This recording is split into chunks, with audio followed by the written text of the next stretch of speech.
Okay, this is the biggest solar setup I've seen in Montana, which honestly I haven't seen very many. There was that one a few days back, but that's a lot of panels. That's pretty cool. And power line's coming to it, so it is definitely grid tied, obviously. I don't know, it's got to be a quarter mile long, I think, at least. And a couple hundred yards wide, maybe? Quite a bit of panels. Cool. Alright, hey, my name is Carlin. Thanks for watching my video. I always forget to say all these things at the end of the video, and I think most people don't watch to the end, so let me just knock this out really quick in the beginning, and we'll get on with the show. Cool? Right. I'm working on lighting here, too. So, apparently there's about 22 military veterans committing suicide every day. What I'm doing this ride for is to try to bring awareness to the problem and to reach out to people who know veterans or to reach out to veterans directly and first just help them to realize that this isn't the best option, that there's better ways to do this, and that they still matter and we care about them. All right. I know when I got out of the military, it was kind of a rocky start for me. I was so used to how things were. You get out, everything is upside down and it's very chaotic and not a smooth transition sometimes. So I had a lot of empathy for what's going on. If you wanted to help me personally on my ride, my main source of income is through these videos. So you can, if you watch the videos to the end, that helps me because YouTube will recommend the videos if people seem to watch them. If you like the video, go ahead and click the like. If you wanted to help me through donations, below the video there's like the thumbs up button, and near that is a heart. You can click on the heart and choose how much you want to donate. It can be a small or a large donation. That's a one-time only. Also, if you would, please subscribe to the videos so that you see the new ones coming out. I don't get paid directly for subscribers, but it does show that I have engagement with the people. Again, sorry about the backlighting. Finally, if you want to help me through things like PayPal, look in the video description below the video, or I'll put it up on screen here. There's a link, and I've got a website. You can go check that out. It's got links to everything. From here on, most of the videos are just day-to-day travel log about the ride. I'm shooting this in Montana. I've already gone through 10 or 11 or 12 states already. I'm on the way back to Texas, and then I'm planning on rebuilding and going out to pick up the last 10 states so we get all 22. So that's the plan. I could really use your support, and if you know any veterans, reach out to them and tell them they still matter, ask how they're doing, and don't take the short answer. And if you want, sit down and talk to them. Cool. All right. On with the show. Okay, it's about 4 p.m. I'm at the next rest stop. I rode 59 miles to get here. I left and it was almost 1 o'clock. So what I did is 12:30 or 1. I had a full charge when I left, and I figured I'd get here around 4, which I did, a little before even. So I just went like throttle happy all the way here and pedaled up the hills. I got a couple good hills. It was a good workout, but I wasn't really trying to conserve because I'm like, okay, I'll be here in plenty of time. It'll be able to charge. If I need to, I can plug it in. If not, fine, So I burned a lot of power coming here, but I think I rolled in with 48 volts anyway, and I'm getting 150 watts of charge right now just sitting out there.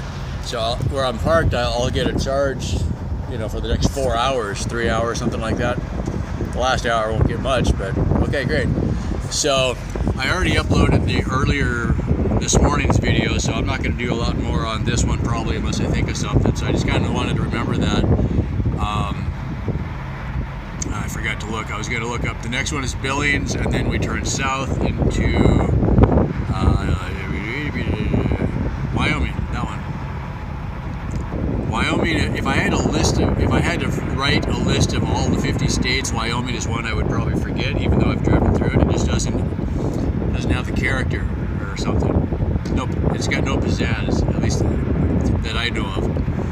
Everywhere else you can think of, it's got something, but Wyoming is just awesome and quiet, I think.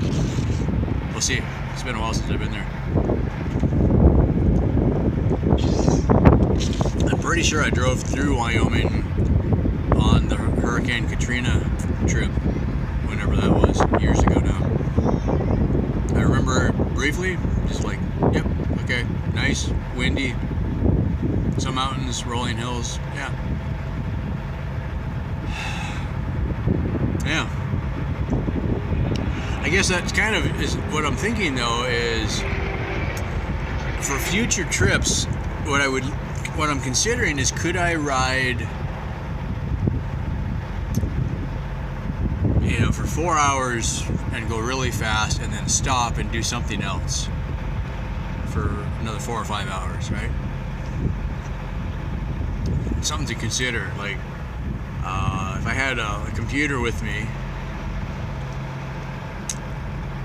I could write the next book or something, or work on animation, or, you know, one of my other projects. And so the way I'm looking at it is, if I had more solar and a lighter setup and the same basic bike, such that I could cruise at 20 miles an hour continuously for 4 or 5 hours, that would be 100 miles, right?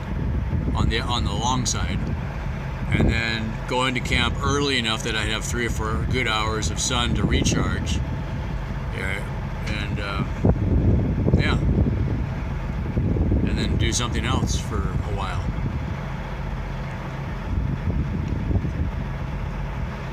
Could work. Future idea also is, especially if I can go off peak, find places that I can get a campsite for 2 or 3 days and just sit and do something other than ride the bike, and then ride hard for a day or two, and then sit still for 3 or 4 days. So just kind of thinking options. Anyway, I'm gonna check the weather. There's big clouds coming in, but I don't think it was supposed to rain. Either way, I'm probably gonna just, you know, catch a corner in here and not get rained on. I'll leave the bike out there until it gets dark anyway. Yeah, it's kind of fun though. Just do a really quick shot and then sit still again. And it seems like the weird way to travel, you know, lurching from one rest area to the next, but I'm not doing this really to do sightseeing. I mean, I'm seeing and I'm enjoying the sights, but I'm not looking for all of the attractions, right? Oh, about halfway here or so, off in the field, just kind of next to the road, 4 or 5 cattle. There was one, it's like your classic Texas Longhorn, but it was in Montana. This thing, oh man, it was huge. I mean, like a cartoon, how big the horns were. I was like, wow, you know. Yeah, it was just, had to have been 5 feet from the center to the tip. Like, just enormous. What in biology would make that happen? You know, it's just like, what a cumbersome thing to carry around with you all day. Anyway, just gonna sit and chill for a while. Before I switch my brain modes here, that's what it looks like out there. It's nice. I was going through some pretty deep ravines and then up the other side, so I just kicked the motor up into 500 watt mode and blasted my way up because I knew I had power to spare. And that was kind of fun. I was more riding it like a motorcycle, and then I pedaled a little bit today instead of pedaling a lot. So that was kind of a fun way to do it. Alright, good morning, people of the interwebs. It's about 7:30 in the morning on the 23rd of July. That should make it a Saturday. I fixed one flat tire last night and everything else looks like it's holding air so far. I can't honestly say if that means that anything I did yesterday makes any difference or not, which is quite often the case. You know, sometimes it's just randomly good luck or whatever.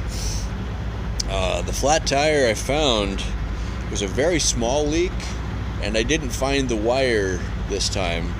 But that might be that it was just a leak that I didn't see the last time I patched it. It's a very good possibility, actually. So I don't know.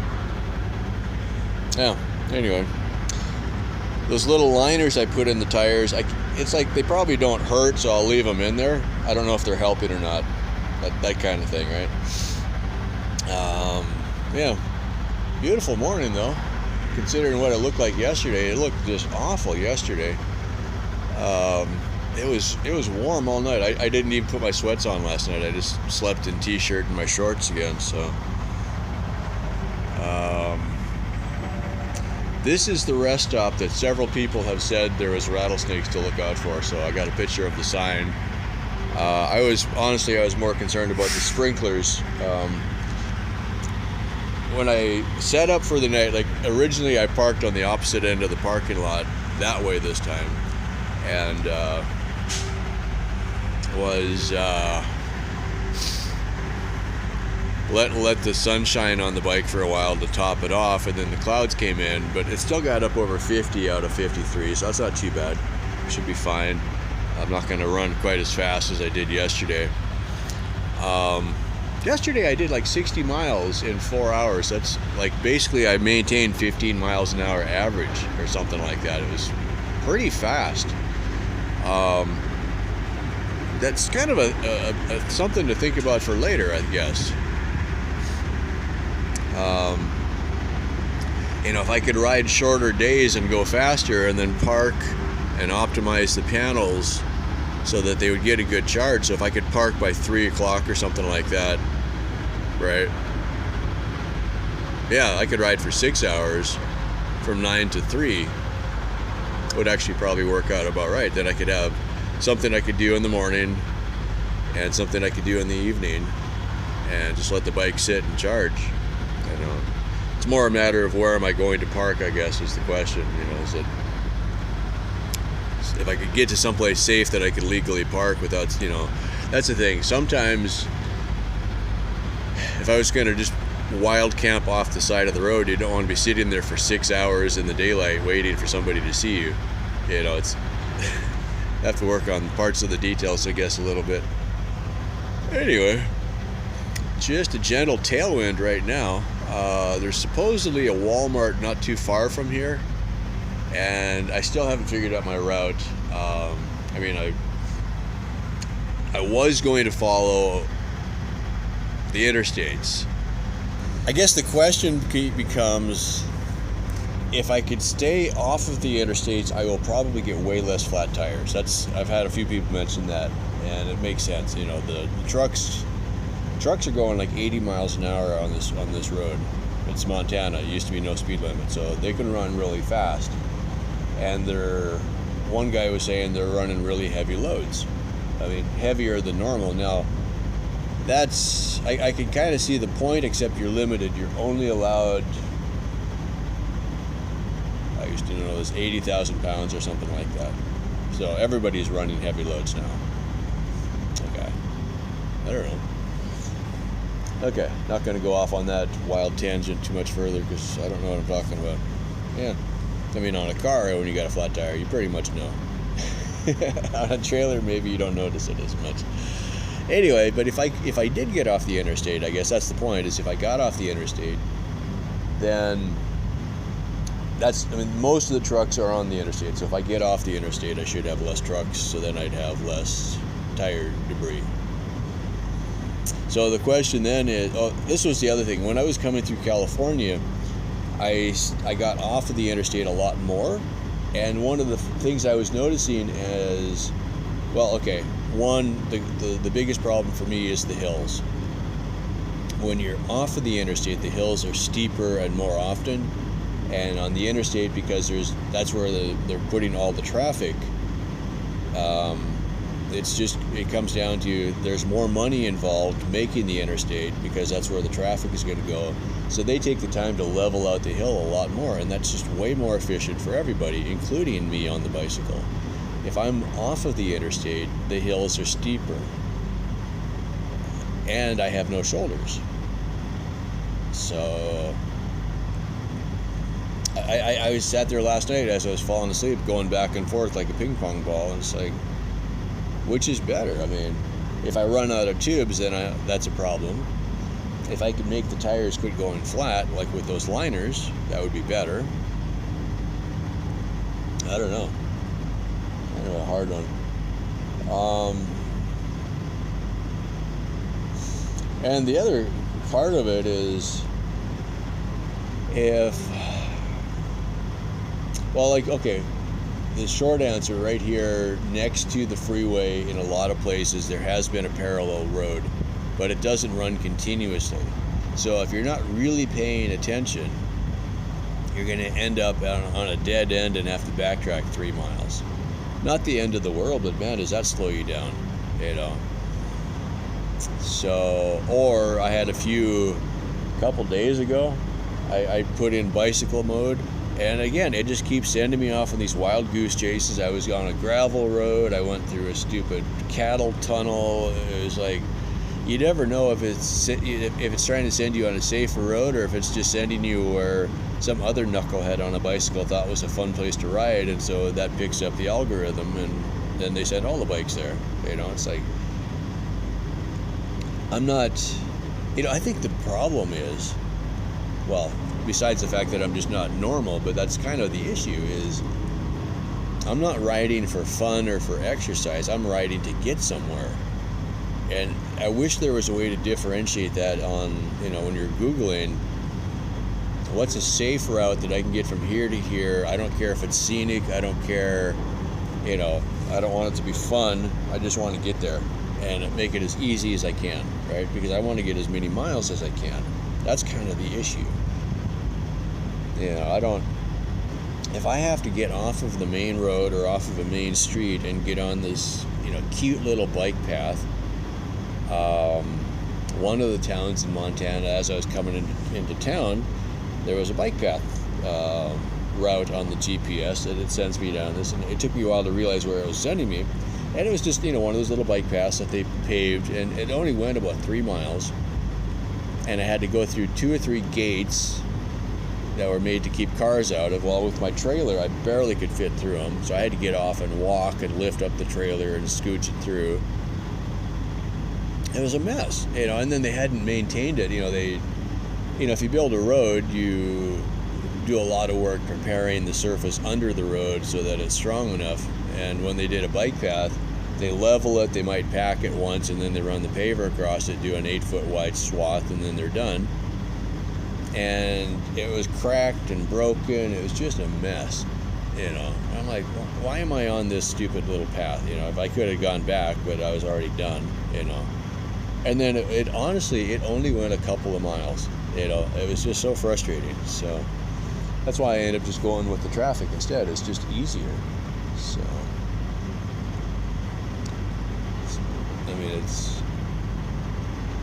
it's just easier. I don't know. I'll figure it out. I got some time this morning, but yeah, I'll probably hit the road pretty early. Yesterday, this was the thing. I was screwing around yesterday. Well, I fixed 5 tubes yesterday, and I wasn't really in a hurry to go because I figured this was going to be a short ride, which it was. Kind of surprised, but I still got here pretty fast. So yeah, that's going to be an interesting one to look at for the next trip. If I have less of a load and more optimized and fix all these little things that fix all the niggles, how fast could I go, and how short of a day could I do? Or would I still just go faster?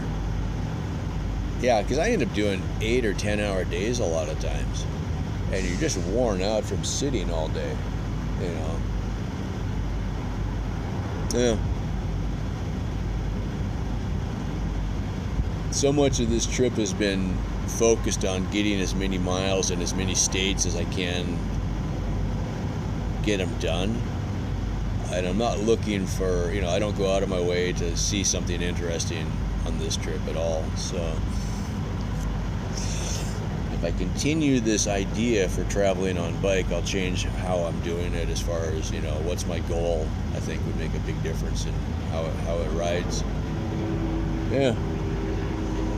Anyway, I guess that's it. my rant for the day. Looks nice though, but yeah, I think get out and get moving before I get so hot. Man, I drank 5 or 6 of these last night. Barely peed. It was like, yeah, it was hot. Keep drinking. All right, go. Breakfast. Yeah, breakfast. Then go. After spending time out in the desert, seeing a giant water cannon spray in the ground, that just freaks me out sometimes. It's like, I know we got lots of water up here and we're growing probably hay. Sure is pretty out here though. So, the great experiment, freeways up ahead. I rode about 5 or 6 miles on the freeway this morning, and then about 10 miles is going to be on these surface roads. It's a little bit further, but not much. If I would have gone that way, it's gravel, but everything's been paved so far. And the trick is going to be not being on gravel roads, because that's just it's horrible on the trailer. It's not too bad on the bike. So, you know, if I can figure out a way to do a day or two ride across the country, an extra day on the rest of the trip isn't that big of a deal. But things like stores and rest stops are all on the interstates usually. So that's kind of the issue. I got about 2 more days left in Montana. It looks like about 150 miles. And then we'll be into Wyoming, and then all the rules change because they're going to have their own idea for where to put the rest stops. But I do have an app or a map, or I downloaded a map. And then Colorado, I saw a list of rest stops already, so see if we can make them work. Yeah. All right, here we go.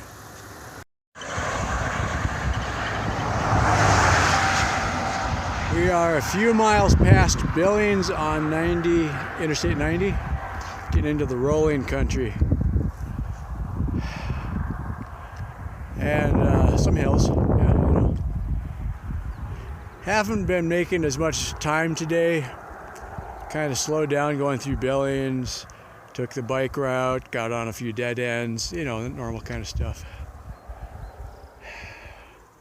It was nice to get off the interstate for a while. It worked for quite a ways, and then I got to a dead end that was construction related, and got on the freeway and got stuck in construction. Got off of the freeway. Yeah. It's pretty though.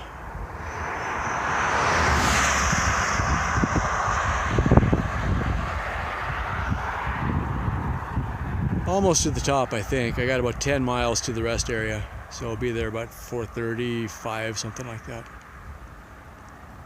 Every time I get to the top of the hill, I think I'm good, and then I look up, oh, another hill. Good workout though. Sure, I'm liking the motor. Get to the hill, let's kick it up a notch, go.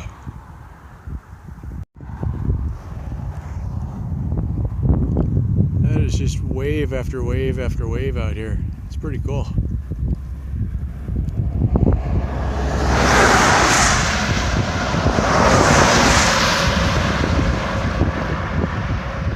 Got 5 miles to the rest area. I think I'm gonna have another one or two more hills to go up still. It's like, oh man, I could just go for coasting right now. A little bit down, a little bit up. Yep. Well, home sweet home. Like an oasis in the desert or something. Big puffy clouds. I don't think I've got rain in the forecast, but I am under a roof of sorts, so I could duck in if I needed to. Working on my bagel, and then I got some chunky soup. I could not find Cliff Bars at that last Walmart, which was kind of weird. Also couldn't find nail clippers, and I'm sure I've got 2 sets of nail clippers, and I haven't been able to find them lately, and I don't really feel like unpacking everything, so yeah, I'll probably buy another pair the next time I see some, but you know, new world problems. This is an older style rest stop. It's not like the new fancy ones that I've had come to expect. There is running water.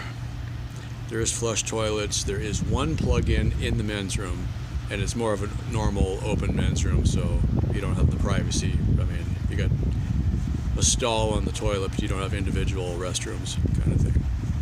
So I probably should plug in. Haven't decided if I'm going to. I think it's about 6 o'clock already. I unhooked the trailer just to tilt the panels a little better. Yeah, it's almost 6. Let's see, what do we got? We're getting 114, 115 watts of charge still. 47.5, that's not stellar, but there we go, maybe we can see it now.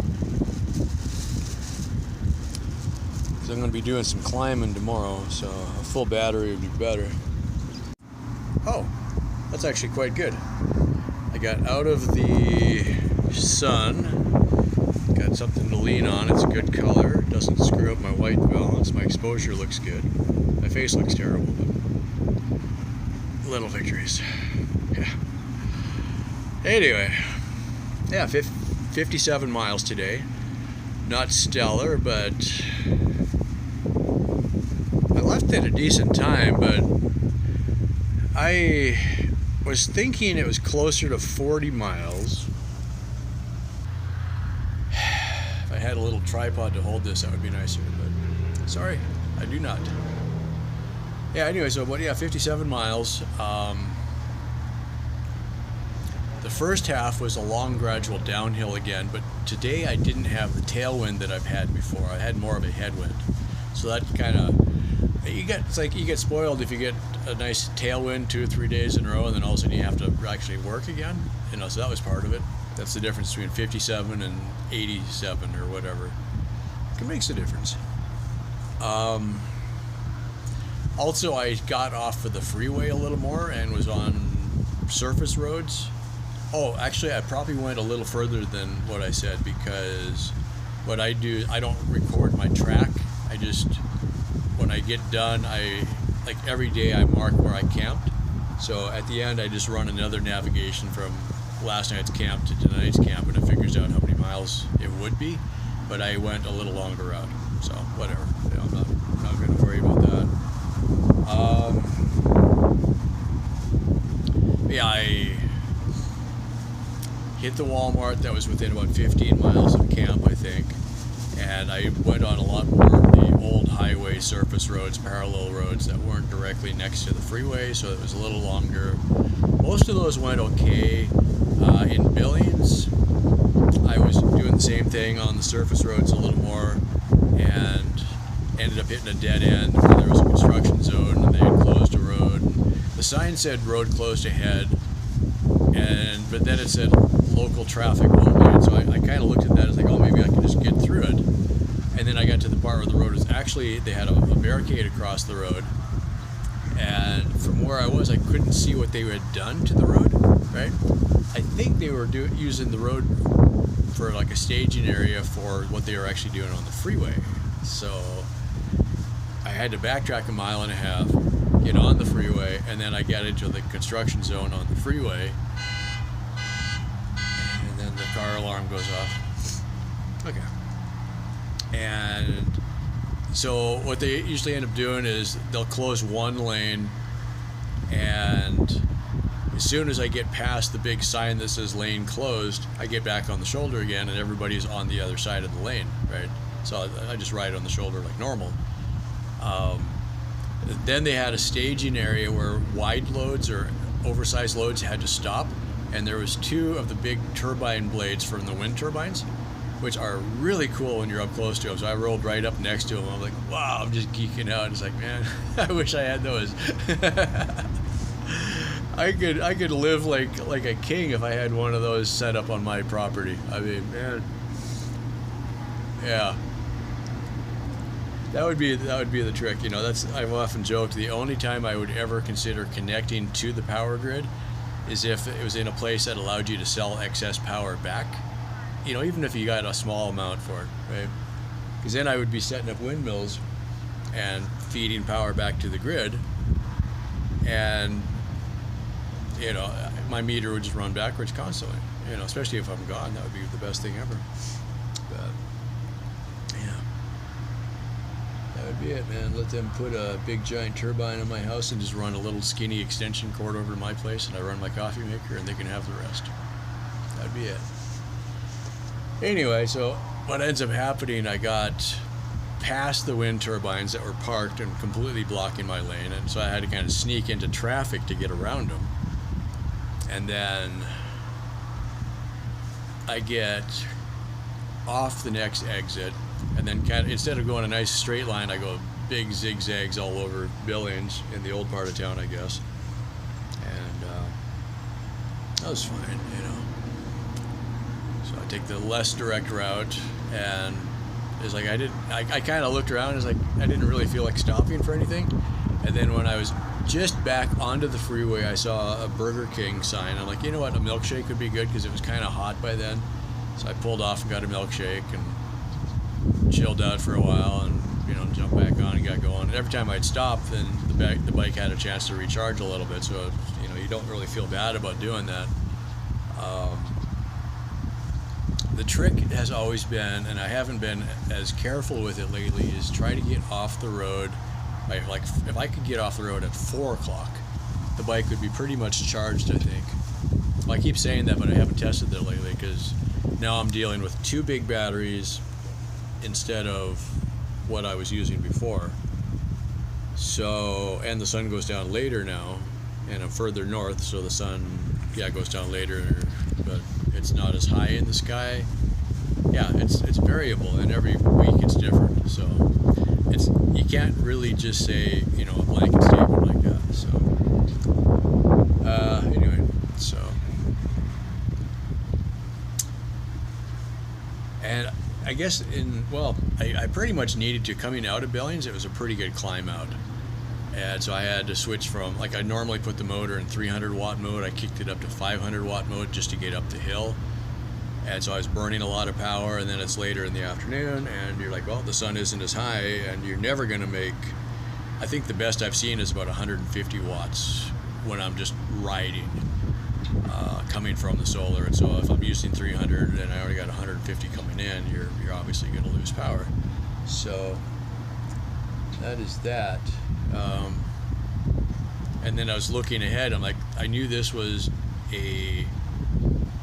at least a restroom with water, so I assumed I'd be able to, you know, I thought it was going to be like the old ones where there's the plug-ins everywhere, and there wasn't. So then I'm like, well, okay. So then I get here, I'm like, oh no, there's not the plug-in thing that I'm used to seeing, and also not the easy place to fill up my water bottle. So we'll have to improvise that a little bit. There might be something out front. There was a couple of water fountains, and there might have been kind of a little spigot that you could get water to come out into a bucket or something like that. So I'll have to experiment with that, see if I can get something. I've still got 1.5 gallons in the jugs, so anyway, that was a thought I had from a while ago. If I got one of those 2-gallon water jugs that has the little spigot coming out the side, or out the end of it, when I build the new trailer, if I could have a spot where that would just mount, and then I could walk back, open the spigot, and fill up my water bottles, right? That might be kind of cool. Anyway, not too worried about that, just an idea.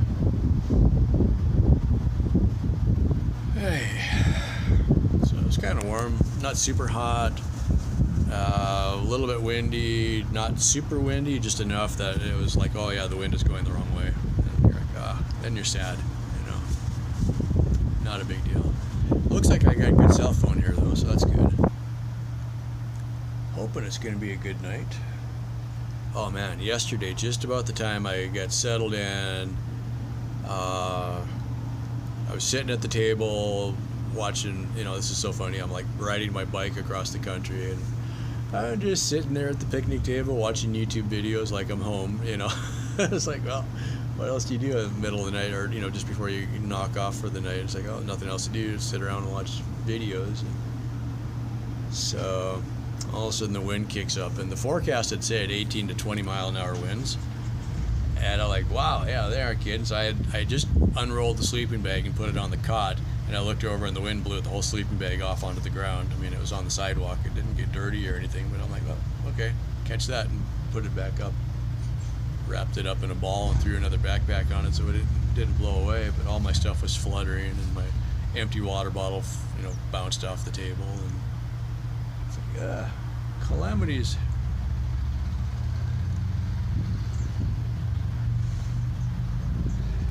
I'm still tweaking the idea in my mind for later. Oh, this is funny. It's always amazing. They'll get one crow and like 5 or 6 of these little birds just swarm it and chase it away. I'm like, man, if I was the crow, I'd go after those guys, but I don't know. It seems unfair. So, way in the beginning, way before I started building the trailer that I took on this trip, so this would have been maybe 2 years ago, I started trying to figure out, I wanted a trike to ride on, and then I wanted to make like a teardrop trailer in the back that you could sleep in, so you could actually sleep in the trailer. And I guess for me, there's 2 or 3 reasons why that's like an appealing idea. So one, I hate constantly setting up and breaking down camp. I mean, it's not the end of the world, but it would be, that's the appeal of van life, is you could just, if you wanted to, you can make your bed, you get up, you make your bed, and you go crawl up to the front and you could make your coffee and you could drive, and you wouldn't have to pack everything up again. You just make sure it's safe to drive. Or if you're in a trailer, you'd close the door when you're done and everything would stay in there, as long as, if you hit a bumpy road, stuff might fall off the shelf a little bit. But when you're tent camping, or like what I'm doing now is, when I was on the motorcycle, it took forever to make camp and then break camp again. It's like you had to roll the sleeping bag up and put it in his bag and wrap a cargo strap around it and attach it to the bike somehow. And this whole process, it's tedious. So I keep thinking, if I can make a little tiny teardrop, maybe make it half as long as a sleeping bag, and then when you stop, maybe fold the back out, and then you could have a little landing gear that would come down or something, so when you'd sleep in it, it would be on feet instead of, put down like jack stands kind of, and it's got to be light enough. Now, Paul Elkins has made versions of that out of thin strips of wood and coroplast, so it seems like it would work. I would probably start with a metal frame, just because I want it to last a little longer, because I'm actually driving it down bumpy roads. But the whole upper part could be lightweight, so I keep noodling around with that. The other idea, though, that I might do for this year to finish the year, I kept seeing, and this was the funniest thing, I kept seeing them in the ditch, but the awnings on the side of RVs. So I got to thinking, if I took like a small tarp, not a full awning, and wrapped it around a piece of PVC pipe and then attached it to one side of the trailer next to the solar panel, right? And then when I'm camping, if it looks like it might rain, put my army cot next to the trailer, which is usually where I put it anyway, and then I could pull the awning out and just drop it down, and then have a little framework that there's already holes on the army cot that this would work with, because the army cot has a system of supports, almost like tent poles. They're not included, but I've seen them like an accessory for putting a mosquito net. So you could just put the army cot up, put your sleeping bag on it, then throw a mosquito net over this framework, right? So if you use the framework and then pulled the tarp over you, and the tarp was attached to the trailer, and then you could tuck the edge of the tarp, tie it to the bottom of the army cot or something like that. It's one idea that I'm kind of thinking about, because at most nights I don't mind sleeping out in the open, so I don't want to be in the trailer all the time. And so if I can not sleep in the trailer, that's better most of the time. I do like the idea of the mosquito net, though. I've only had mosquitoes 2 or 3 nights, so it hasn't been too bad so far. It could still happen, but it hasn't been every night. So, and I've only gotten a couple days of rain. I've gotten more sprinklers than I've gotten actual rain. So, what I've been doing lately is I just took a piece of plastic and kind of made a big bag out of it and stuffed the sleeping bag inside the bag, and that's more or less okay. And then, you know, so far it's been sunny the next day, and so I just wait, you know, open everything up, let it dry because it gets wet. Even if it's not too wet, it's kind of damp from being inside the plastic bag. And I guess Tyvek would work better, but I still don't have any Tyvek, so yeah, details. Anyway, I am about 100 miles from getting out of Montana.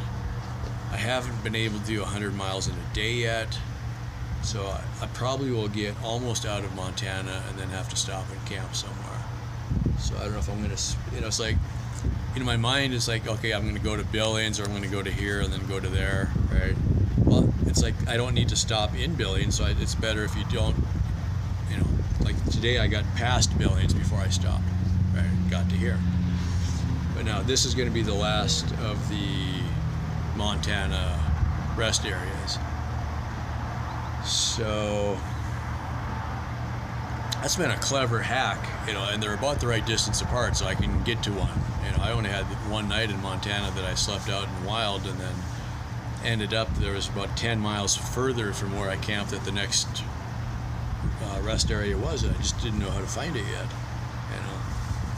So yeah, that's one state that I can go from one rest area to the next. It seems kind of funny, but you know, they're not the most picturesque, but it works. So, and it's free. That's the important thing, it's free.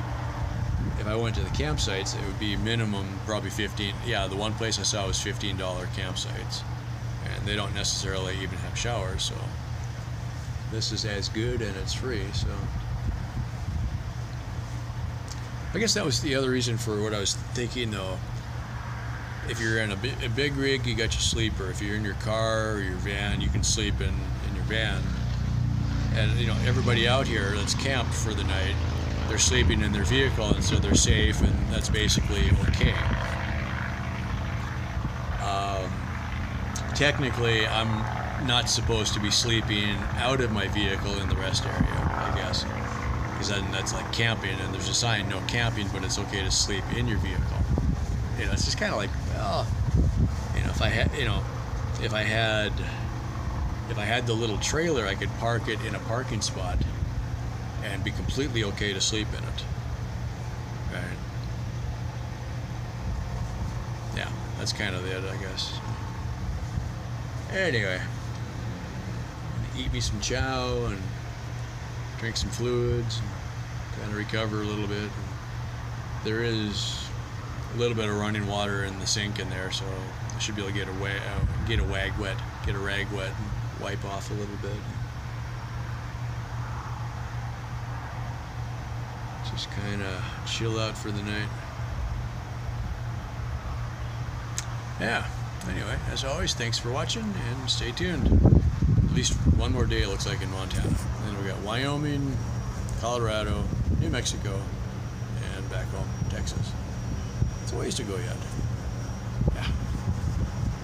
Less than 1,500 miles, though.